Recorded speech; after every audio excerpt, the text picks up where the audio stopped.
Ich möchte mit euch gerade einsteigen ins Thema vom heutigen Abend. Es ist für mich ein ganz spezielles Thema, das wir zusammen anschauen, weil es ist so ein bisschen eine unorthodoxe Art und Weise, wie wir da angehen. Nämlich, wir werden das Thema anschauen miteinander, Kirchengeschichte, oder was durch Kirchengeschichte durch unser Erbe ist.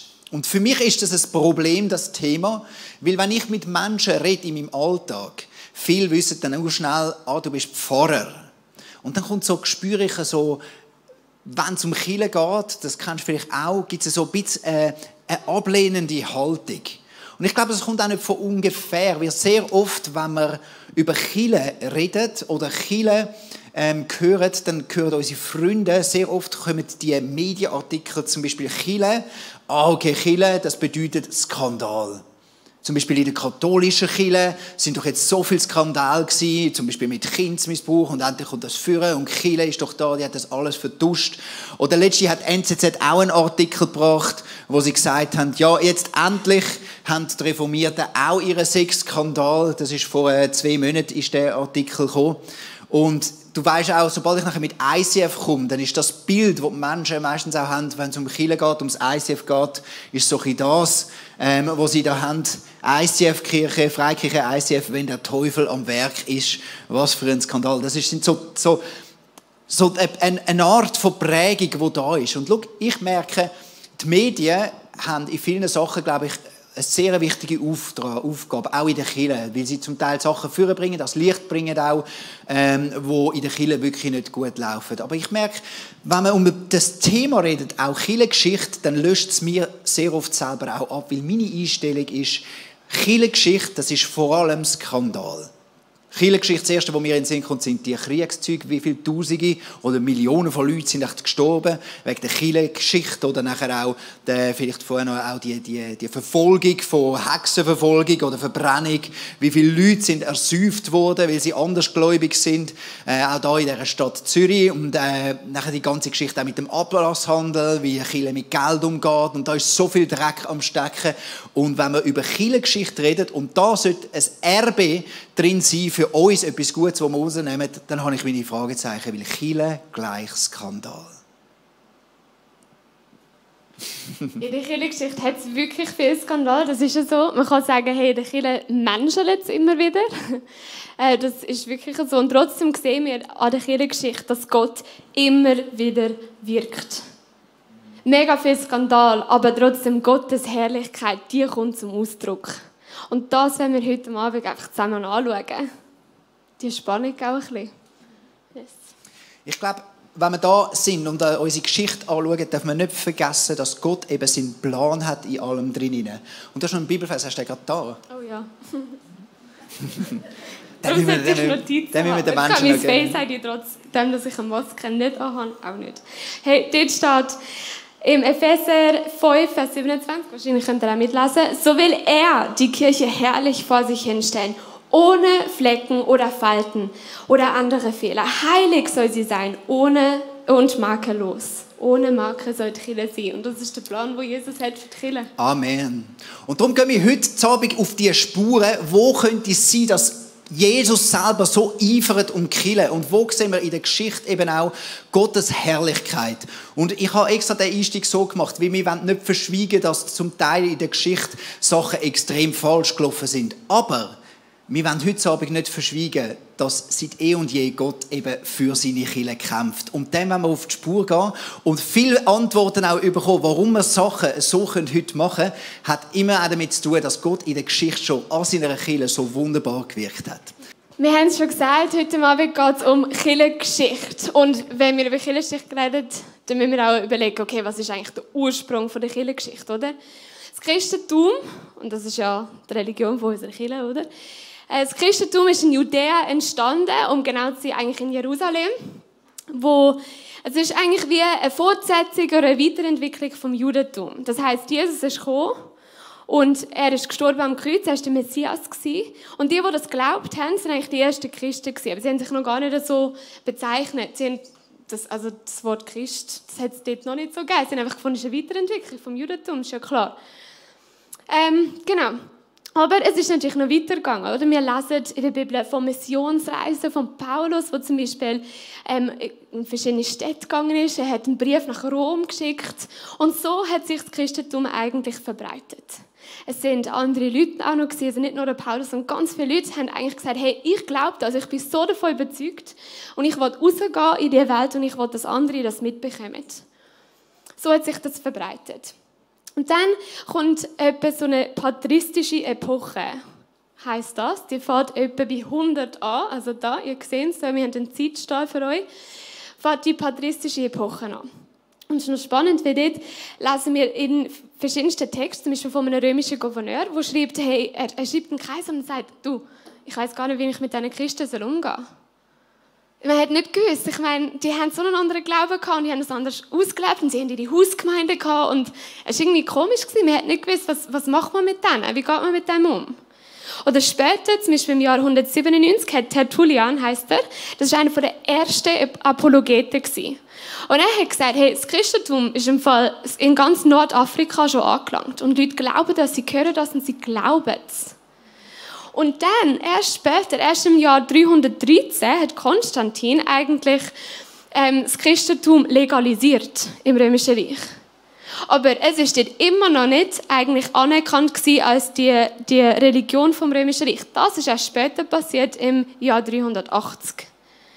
Also in dieser Zeit haben so viele Leute müssen eigentlich da unterwegs sein, haben müssen von ihrem Glauben erzählen und die Mission weitergeben. Es ist mega krass, was alles passiert ist. Und dann etwa um 360 hat es eigentlich die ersten Klöster gegeben. Die meisten Klöster sind eigentlich später erst dazugekommen, im Mittelalter etwa. Und die ersten Klöster, wir kennen sie, das sind die Dominikaner, die Franziskaner und Augustiner. Es gibt auch verschiedenste Bier, die nach denen benannt sind. Die Dominikaner haben es nicht geschafft. Aber genau, das sind die verschiedensten Klöster, die dort passiert sind. Der Schuh, ich kann im Fall ein mega schönes Kloster zeichnen.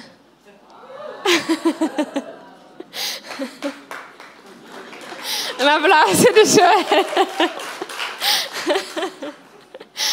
Genau. Das ist...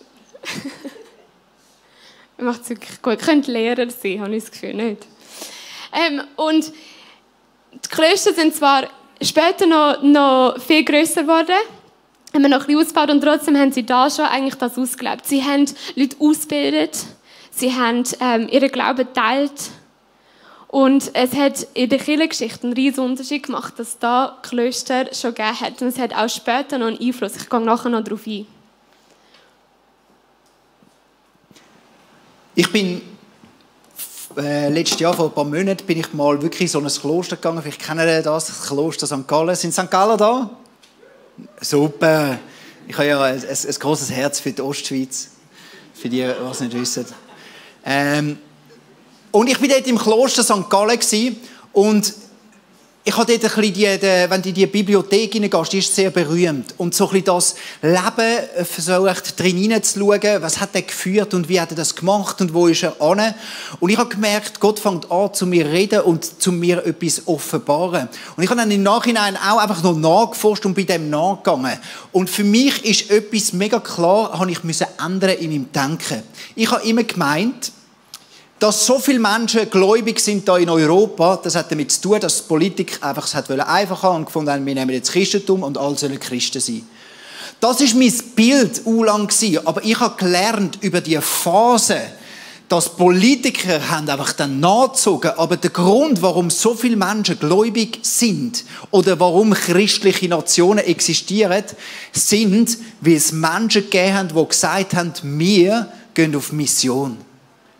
Weil es so viele Menschen gegeben haben, die bereit waren, einen sehr hohen Preis zu zahlen, alles hinter sich zu lassen und an einen anderen Ort zu gehen, sogar in die Ostschweiz, und zu sagen, wir predigen dort das Evangelium und wir nehmen das ernst. Und ich hatte so wie einen göttlichen Moment in dem Kloster Einsiedeln, wo ich wie gemerkt habe, hey, das ist ein Erbe, das wir als Kirche haben, das wir nie vergessen dürfen. Wir sind nicht einfach Kirche, weil wir halt einfach schon immer so gewesen sind, sondern weil die ersten Christen, angefangen mit dem Paulus und den anderen Aposteln, die gesagt haben, wir nehmen den Auftrag von Jesus ernst. Ich möchte dich einladen, schlag deine Bibel auf, und zwar in Matthäus, das ist das erste Evangelium im Neuen Testament. Matthäus 28, das ist das letzte Kapitel im ersten Evangelium vom Neuen Testament. Und dort lesen wir die letzten paar Vers vom letzten Kapitel vom ersten Evangelium vom Neuen Testament. Hannes? Matthäus 28. Und ich finde es so krass, dass, ich meine, Jesus hat ja viel in diesen 3 Jahren hat er können lernen, aber er hat sich Zeit gelassen und bis ganz am Schluss hat er nochmal das wie mitgegeben, als allerletzte Wille sozusagen, bevor er nachher aufgefahren ist zum Vater und zurückgegangen ist, hat er nochmal gesagt, liebe Jünger, mir ist alle Macht im Himmel und auf der Erde gegeben. Darum geht zu allen Völkern und macht sie zu Jüngern. Tauft sie im Namen des Vaters und des Sohnes und des Heiligen Geistes und lehrt sie, alle Gebote zu halten, die ich euch gegeben habe. Und ich versichere euch, ich bin immer bei euch bis ans Ende der Zeit. Und ich merke, das ist mein Challenge, den ich wahrnehmen will in meinem ganzen Leben. Und ich weiss, ich würde jetzt nicht sagen, ich sei der grösste Evangelist. Und das ist meine automatische Leidenschaft. Ich habe in der Schule, in der 3. Klasse, weiss ich noch, wie mich ein Schulkollege ausgelacht hat, weil Jesus auf meinem T-Shirt gestanden ist. Und das hat mich so mögen. Und ich habe lange mit dem zu kämpfen gehabt, wie kann ich jetzt wieder zu Jesus stehen. Und ich merke, ich möchte dem nachgehen und möchte das nie auslassen. Und darum ist es auch für uns als Kirche, warum wir als ICF die Kultur haben, die wir haben, hat mit dem zu tun, das ist der letzte Wille von Jesus und somit das allererste, wo wir wahrnehmen als Kirche. Wie können wir andere Menschen für Jesus gewinnen? Wie können wir da sein und ein Angebot haben? Wie können wir Kirche Celebrations machen, dass Leute da reinkommen, die Jesus noch nicht kennen, das Christentum noch nicht kennen, aber sie können folgen dem, was wir erzählen. Wie können sie diese Größe empfangen? Wie können wir auch online präsent sein? Wie können wir grosse Big Events machen, Musicals, wo Leute kommen können und das Evangelium kennenlernen? Weil wir sind dankbar, weil ich weiss, ich stehe nur da oben und ich kenne die frohe Botschaft von der Jesus nur, weil es viele Menschen vor mir gegeben hat, die gesagt haben, ich bin bereit, nicht einfach für mich den Glauben zu leben, sondern den Missionsbefehl ernst zu nehmen. Und darum ist das für mich das erste Erbe, der erste Goldschatz, wo ich glaube, das hat Gott in die Kirche hineingegeben. Hey, erzählt. Das allererste, erzählt. Und das ist ein Schatz, ein Erbe, das wir nie loslassen wollen. Wir fahren direkt weiter in der Kirchengeschichte, aber wir machen ein bisschen einen Gump. Also wir gehen von 500 etwa zu 1500 und ihr könnt es erraten, es geht jetzt um die Reformation. Dazwischen sind aber noch ein paar Sachen passiert. Es hat eigentlich eine Abspaltung gegeben zwischen der Ost- und der Westkirche. Das war etwa da ich glaube, etwa 900 etwa. Und der Islam hat sich auch noch weiter verbreitet. Es hat auch noch andere Spannungen gegeben. Aber wir wollen jetzt einfach erstmal über die Reformation reden. Weil die Reformation hat unsere Kirche eigentlich auch mega beeinflusst. Und das Spannende ist, ich habe ja vorher gesagt, die Klöster kommen nochmal schnell vor. Luther selber war Augustinermönch. Das heisst, also 360 etwa sind die Klöster gegründet worden und später, also über 1000 Jahre später, war er so ein Mönch gewesen. Und es hat Einfluss auf seine Theologie, auf ihn als Mensch und was er geglaubt hat und bis eigentlich auch auf uns heute. Genau, wir kennen die grossen Namen von der Reformation vielleicht. Wir haben den Martin Luther, wir haben den Zwingli und noch ein paar andere. Und wirklich der Grund, warum wir Kirche so führen können, warum wir überhaupt als freie evangelische Kirche da sind, ist wegen dieser Reformation. Es ist hauptsächlich eigentlich so ein bisschen um die Lehre von der Rechtfertigung gegangen. Und der Luther hat sogenannte Exklusivpartikel immer wieder gebraucht. Das klingt nach einem grossen Wort, ich erkläre es aber mega gerne. Und es ist so cool zu sehen, wie Gott eigentlich Luther gebraucht hat für das Ganze. Und die Exklusivpartikel sind eigentlich 4 Soli, so heissen sie. Wir haben das erste, und Soli kommt aus dem Latinischen, das bedeutet allein. Und das erste von diesen Exklusivpartikeln ist sola gratia. Und dort geht es allein durch die Gnade. Es hat eben damals in der Kirche wirklich viel Religiosität gegeben, viel Manipulation, vieles, was nicht so gut gelaufen ist. Und Luther hat den Fokus einfach nochmal umgekehrt und hat gesagt, hey, weißt du was, nein, es geht allein um den Glauben. Es war ein bisschen eine Reaktion auf was dort gelaufen ist. Aber es geht allein um die Gnade, meine ich.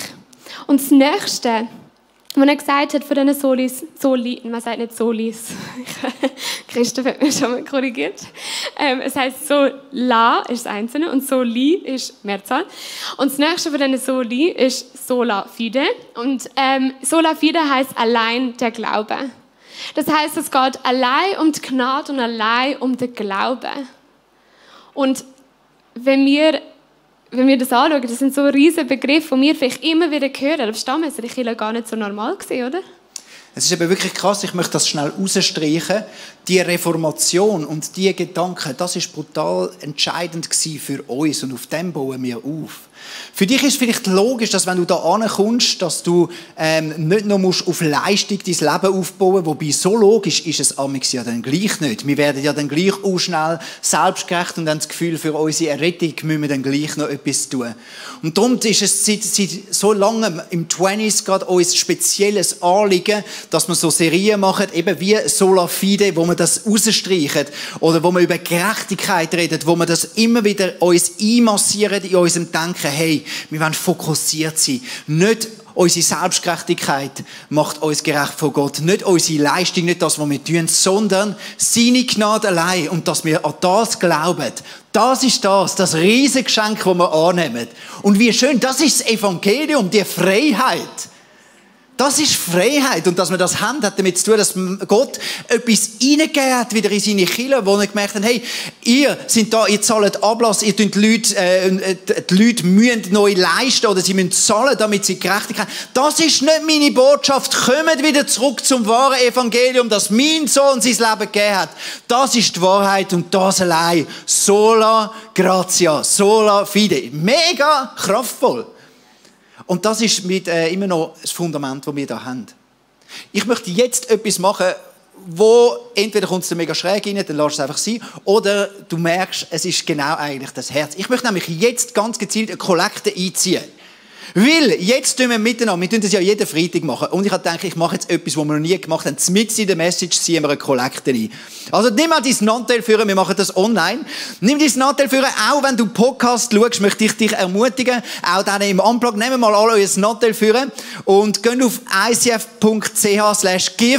Vielleicht kannst du auch den QR-Code scannen, wenn dir das einfacher geht.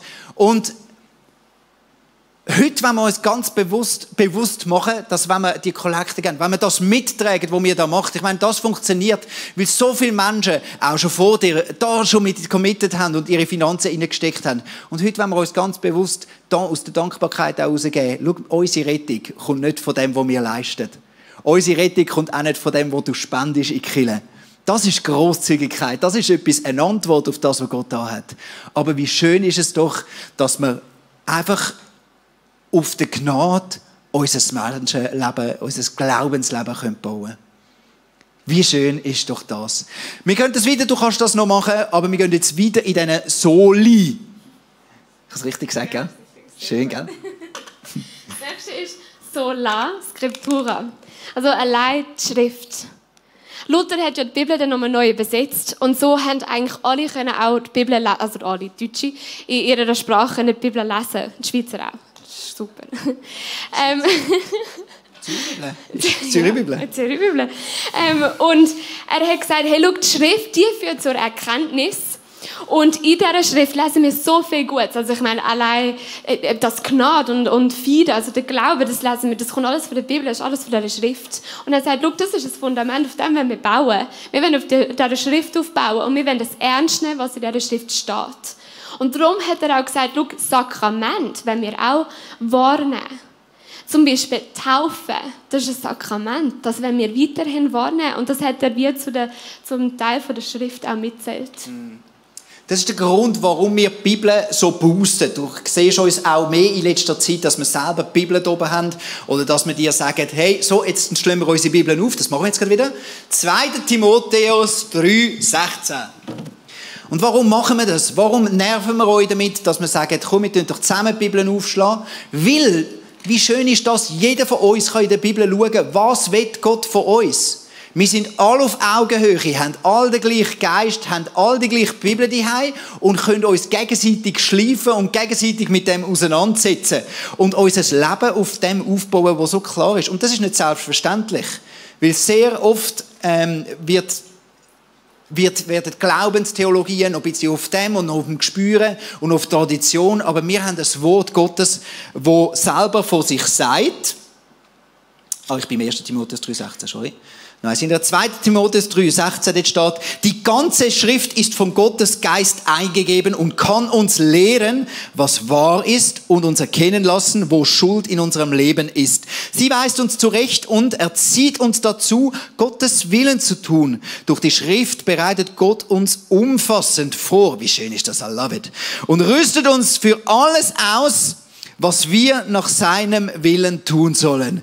Wie krass ist es dass man das da in dem Wort steht und wie wertvoll ist es. Und darum, jedes Mal, wenn wir eine Celebration da vorbereitet, dann ist das, was wir immer machen. Wir gehen zuallererst, wir schauen, was sagt das Wort zu einem Thema, was ist da rein. Und wir haben eine Person, die sich viel Gedanken macht, auf Michelle, und schaut, was können wir da daraus rausnehmen und was ist das, was das Wort Gottes wirklich sagt. Und das ist unser Fundament, unser theologisches Fundament von unserem 20s. Genau. Das nächste ist, das ist jetzt anders, nicht Sola, nicht Soli, Solus, Christus. Allein Christus. Allein durch ihn haben wir Zugang zum Vater. Da ist er gestorben und durch das ist überhaupt das Christentum geboren worden. Und wo Luther gelebt hat, hat das gegolten. Da, jetzt noch 500 Jahre später auf dem Zielstall und noch viel weiter. Das ist einfach die Wahrheit. Allein durch Jesus, der gestorben ist, können wir Zugang haben zum Vater, was er am Kreuz gemacht hat. Und das zählt. Und das hat damals gezählt, das zählt heute genauso. Dann gibt es noch das Letzte. Und das war eigentlich ursprünglich nicht dabei bei diesen Exklusivpartikeln. Es ist als 5. dazugenommen worden, weil es einfach auch mega wichtig ist und wir glauben da mega dran. Und es heisst Soli Deo Gloria. Ich sehe vielleicht auch Leute mit Säcken rumlaufen. Ich glaube, Simon hat jetzt so Säcken an, da steht SDG drauf. Soli Deo Gloria. Und das heisst allein Gott die Ehre. Und das ist das, was wir ja da machen wollen. Wir wollen mit allem, es hätte Luther damals, weil ich glaube, es haben Mönche, weil das wollen sie heute noch, allein Gott Ehre geben. Amen. Für mich ist es im 20s etwas gewesen, wo ich von Anfang an reingern, wo ich da den 20s übernommen habe. Ich wollte, hey, in allem rein, was wir machen, muss das immer klar sein, wir leben für Jesus und es geht um seine Ehre. Und der Punkt ist, du erlebst immer wieder auch Strömungen, wo man theologisch Sachen unterschiedlich sind und einmal in die Richtung geht und einmal in die Richtung. Und ich möchte eine Kirche haben, wo man viele unterschiedliche Meinungen hat, aber etwas muss immer klar sein. Es geht um Jesus. Und dort bin ich nicht Kompromissbereich. Solo, Christ, ja genau, einfach Jesus. Genau. Es muss Jesus im Zentrum sein. Und das andere ist mir auch wichtig, jedes Mal, oder fast jedes Mal, wenn wir da zusammenkommen als 20s, dann mache ich etwas klar, hey, bei allem, was wir da machen, es geht darum, dass wir Gott worshipen. Bei allem, was wir machen, wenn wir predigen, aber auch wenn wir Stühle aufstellen, wenn wir die Leute willkommen heissen, alles, was wir da machen, soll zu Gottes Ehre sein. Wir bauen nicht unser Reich, nicht unser Fame, sondern die Kirche ist für das da, dass Gott bekannt wird. Und das ist an erster Stelle. Wir wollen auch nicht krasse Theologen, krasse Preachers sein oder krasse viele, einfach Hauptsache viel Fame, sondern wir wollen Hauptsache Jesus wird groß und Hauptsache Menschen können Jesus an erster Stelle stellen und Gott kommt alle Ehre über. Das ist unsere Passion. Und das ist so wertvoll. Das ist ein Schatz aus der Geschichte. All diese Sachen. Stell dir vor, wir hätten diese 5 Sachen nicht. Die Kirche wäre so schräg. Die Kirche wäre wirklich schräg. Ich hätte Obermühe mit der Kirche. Aber die 5 Sachen, wie wertvoll ist es? Weil ich glaube, das ist Gott selber gewesen, der gesagt hat, hey, liebe Kirche, fokussiert euch wieder. Habt wieder eine klare Message. Klar auf Jesus, klar auf Gnade, klar auf Glauben, klar auf die Ehre von unserem Jesus, klar auf die Bibel. Ich bin so dankbar, dass wir das haben. Und am Anfang des 20. Jahrhunderts ist nochmal etwas dazugekommen, was mega krass ist, was unsere Kirche verändert hat, was unser Leben auch immer wieder verändert. Und zwar ist am Anfang, oder ja, man kann so sagen, eine weitere Entwicklung am Anfang des 20. Jahrhunderts ist die Entstehung der Pfingstbewegung. Also das ist eigentlich eine charismatische Bewegung gewesen, und sie beruht sich auf Apostelgeschichte 2, also Pfingsten, wir feiern das ja bis heute, wir haben zum Teil Viertag, dann Ferien, und wir feiern das bis heute. Und die Bewegung hat sich auf das berufen. Und es ist einerseits eben eine Pfingstbewegung, bedeutet das, und andererseits eine charismatische Bewegung. Und es ist hier um die Ausgüssung vom Heiligen Geist gegangen, in der Apostelgeschichte 2. Und charismatisch kommt vom griechischen Wort Charisma, und das bedeutet Gabe, und es bezieht sich vor allem auf Geistesgaben. Und wir lesen zum Beispiel im 1. Korinther 12 von der Geistesgabe, wo wir auch heute noch glauben, hey, die sind da, der Heilige Geist lebt in uns und wir können das immer noch ausleben. Und das ist aber krass, das hat das damals eigentlich viel weniger gegeben, bis eben am Anfang des 20. Jahrhunderts. Und man sagt, dass es so ein bisschen in 3 Wellen gekommen ist. Man sagt, dass am Anfang des 20. Jahrhunderts erstmal so ein bisschen eine Betonung auf die Zungenrede gekommen ist. Das ist ja eine von diesen Gaben, die wir auch im 1. Korinther 12 lesen. Dann das Zweite ist um die 1960, 1970 Jahre innerhalb der Kirche und auch innerhalb der katholischen Kirche hat es wie eine Neuentdeckung gegeben von allen Geistesgaben grundsätzlich. Und dann später hat man dann wie auch noch einen Akzent gelegt auf die ganzen Zeichen und Wunder. Also es ist noch viel weiter gegangen. Und man hat sogar Kirchen gegründet, die gesagt haben, hey, wir glauben das aber, wir wollen das ausleben. Und wir glauben, dass der Heilige Geist noch da ist. Und wir bauen jetzt auch Kirchen um das herum. Und jemand, der dort eine mega wichtige Rolle gespielt hat, das ist im Jahr 1906, sagt man etwa, Joseph William Seymour heisst er. Und er hat eine mega Betonung auf die Taufe im Heiligen Geist gelegt. Und er hat eine ganze Mission gestartet in Downtown LA. Die hat Azusa Mission geheissen. Und die hat wirklich einen riesen Unterschied gemacht. Da ist eine Tube, das ist eine mega schöne Tube übrigens, hat eine mega Betonung noch auf den Heiligen Geist oder Kirche. Das ist ein Gabe, das ist ein Geschenk, das uns Gott gegeben hat. Und die Kirche hat das dort wie einfach nochmal neu entdeckt. Das hat es ja da am Anfang schon gegeben, eigentlich. Man hat das gekannt in der Apostelgeschichte. Und dann hat man es eigentlich nicht so ausgelebt, bis eben 1900 wieder. Und es ist mega krass, einfach, dass es dann nochmal gekommen ist. Und Gott hat diese Situation gebraucht. Er hat den Seymour gebraucht, um das wieder zu bringen, um wieder eine Betonung auf den Heiligen Geist zu setzen. Ich selber bin in einer Kirche gross geworden, das erste Mal, wo man nicht so viel über den Heiligen Geist geredet hat. Das war so nebendran. Und als ich 80 war, sind wir als Familie dann auf Südafrika gegangen und dort ist etwas passiert. Meine Eltern haben das erste Mal den Heiligen Geist erlebt, haben das erste Mal ganz die Kraft von Gott nochmal ganz neu erlebt. Und wir haben das als Family so wie ein Revival ein bisschen erlebt. Und dann auch in den Folgejahren, wo mein Dad nachher eine eigene Kirche aufgebaut hat, die schnell gewachsen ist und wo wir krass auch immer wieder erlebt haben, wie Menschen zum Glauben kommen und so, haben wir dann plötzlich auch so ganz neu so Blessings gehabt. Und vielleicht kennst du das, wenn du schon ein bisschen länger Christ bist oder irgendwo in einer Kirche bist, dass es immer wieder so Wellen gegeben hat. So, vielleicht sagt ihr Toronto Blessing noch etwas. Kennt das noch jemand? Nicht? Oder so ein bisschen? Gut, ja, da gibt es einzelne Leute. Vielleicht sagt ihr auch Bethel, wo da wirklich auch eine Strömung gekommen ist. Vielleicht sagt ihr das etwas. Oder, es hat noch so ein paar so Strömungen gegeben, so Erweckungen immer wieder auch, wo ich glaube, der Heilige Geist tut immer wieder an Orten irgendetwas aufwühlen. Und die grosse Frage war immer, wie geht man mit diesen Sachen um? Weil oft, weißt du, ein paar Sachen sind auch ein bisschen schräg dort. Und oftmals hat es auch schräge Leute, die noch irgendwo dabei sind. Und es geht so ein bisschen, wie geht man mit dem um, wenn der Heilige Geist plötzlich wirkt? Und für uns, oder mir ist es mega wichtig, ein Anliegen, zum dir klar eine Orientierung zu geben, auch in dieser Geschichte. Was ist mein Herz oder unser Herz im ICF? Wir wissen, dass der Heilige Geist immer noch mehr schenken will. Das, was wir im Moment haben, ist noch nicht alles, was Gott für uns parat hat. Wie schön ist das? Und darum, wenn wir als Kirche die Haltung haben, wenn es einen Move gibt vom Heiligen Geist, dann sind wir offen. Weil Jesus hat gesagt, wenn du Gott bittest um den Heiligen Geist, schenkt er dir nicht einen schrägen Fluch oder wo du nachher eingegangen bist, sondern was schenkt er dir? Wie ein Vater wo weiss, was sein Kind braucht, schenkt dir den Heiligen Geist. Und darum sind wir offen fürs Wirken vom Heiligen Geist. Und das ist mir ein Anliegen, dass man das in all diesen Jahren, und darum bin ich auch noch da, seit 2003 bin ich im 20s mit dabei und ich bin immer noch leidenschaftlich da mit dabei, weil ich weiss, ich bin immer noch hungrig, ich stecke mich immer wieder aus. Das erste Amix, was ich den Leuten da jetzt in der letzten Woche immer geteacht habe, wenn wir so das Mitarbeiterbriefing haben, wir kommen alle immer da an als Empfänger. Niemand ist einfach da, um etwas zu geben, zum Mitschaffen. In allererster Linie sind wir immer da und kommen in die Kirche, weil Gott etwas zu geben hat.